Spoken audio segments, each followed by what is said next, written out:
you shed light sometimes on these opaque aspects of what is always opaque, the criminal justice system. But these were investigations pursued by Donald Trump that he wanted, and that they're turning out nothing is to me not the headline. The headline is that they happened at all. I mean, are you concerned about the way he's directed prosecutors at the Department of Justice? Well, of course, Nicolle. And this is nothing new. Look, Bill Barr is not a dumb man.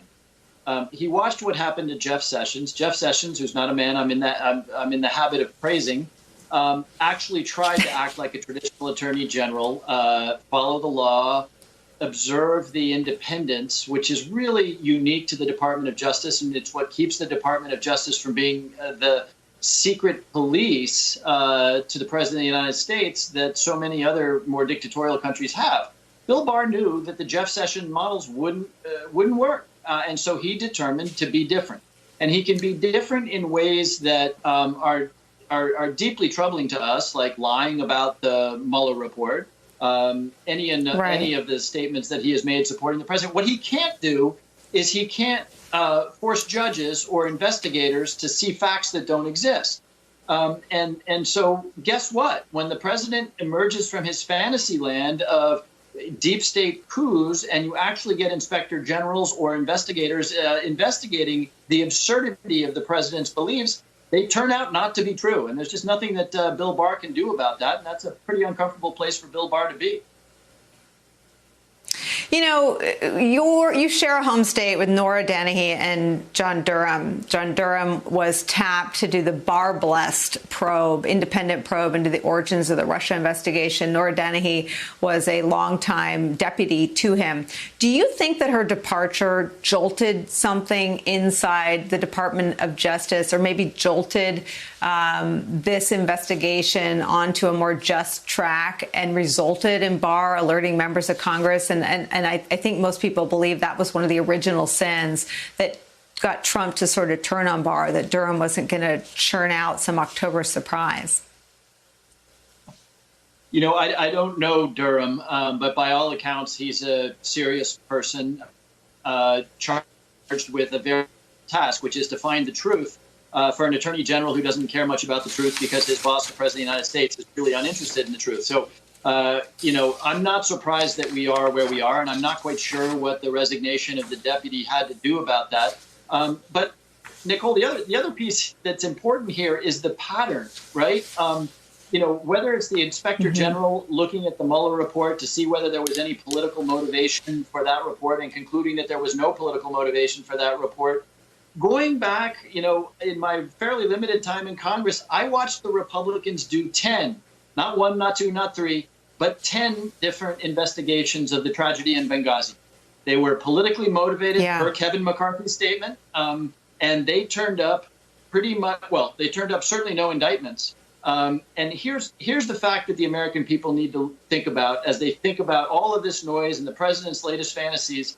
How many indictments during the Obama administration, 8 years, of people in the Obama administration? Zero indictments out of Benghazi or anything else, any of the fantasies. How many indictments in one term of the Trump administration? 215, including 7 convictions of the president's most senior people: Bannon, Manafort, Stone, Flynn, Papadopoulos. The list goes on. 215 indictments.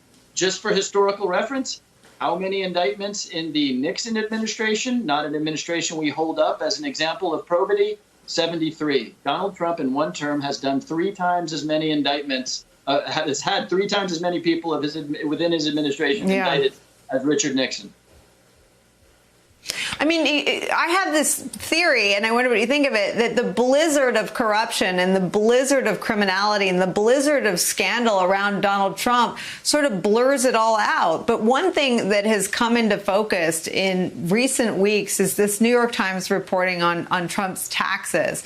And there have been 4 reports out. The first one, I think, is the one that, along with giving us that sort of humdinger that he pays $750 in taxes, we understand that he's deeply leveraged. He's a man in mountains of debt. From your perch on the intelligence committee. Do you share concerns from counterintelligence officials at the FBI that he represents a national security threat?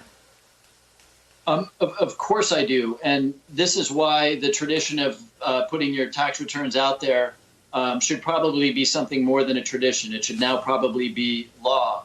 Because, yes, the president is deeply, deeply in debt. And the American people deserve to understand precisely who has lent the president money. Now, I understand that, it may be this fund or that fund, but who's behind that fund? You can bet that the president knows that, and the American people deserve to know that. Now, there's nothing wrong with the president owing money to somebody, but the American people need to know who that is, so that if some decision that could impact that country or that bank or that person comes up, we are all alert to the possibility that there is a conflict of interest there. And by the way, of course, this is not a president to whom you give the benefit of the doubt, right? You don't take this president's word on anything, because he so persistently lies about things, particularly where his own self-interest is involved.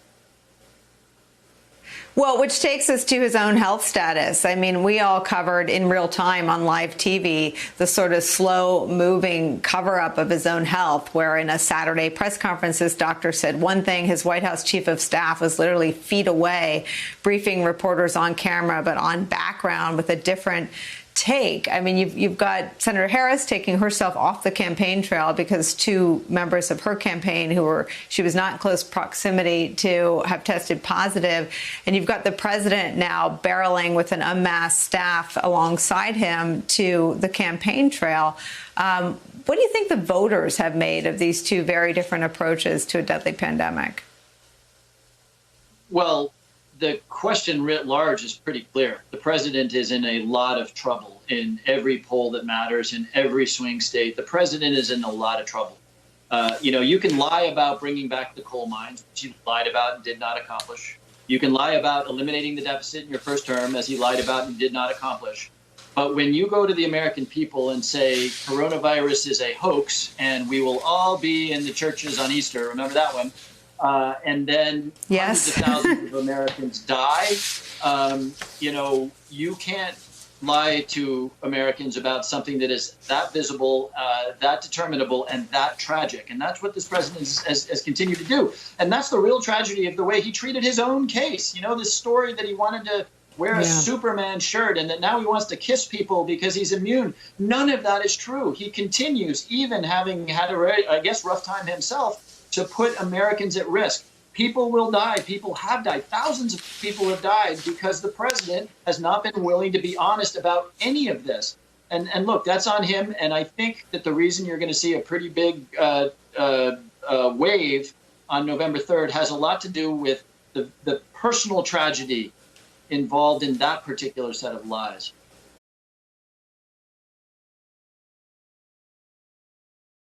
Hey there, I'm Chris Hayes from MSNBC. Thanks for watching MSNBC on YouTube. If you want to keep up to date with the videos we're putting out, you can click subscribe just below me or click over on this list to see lots of other great videos.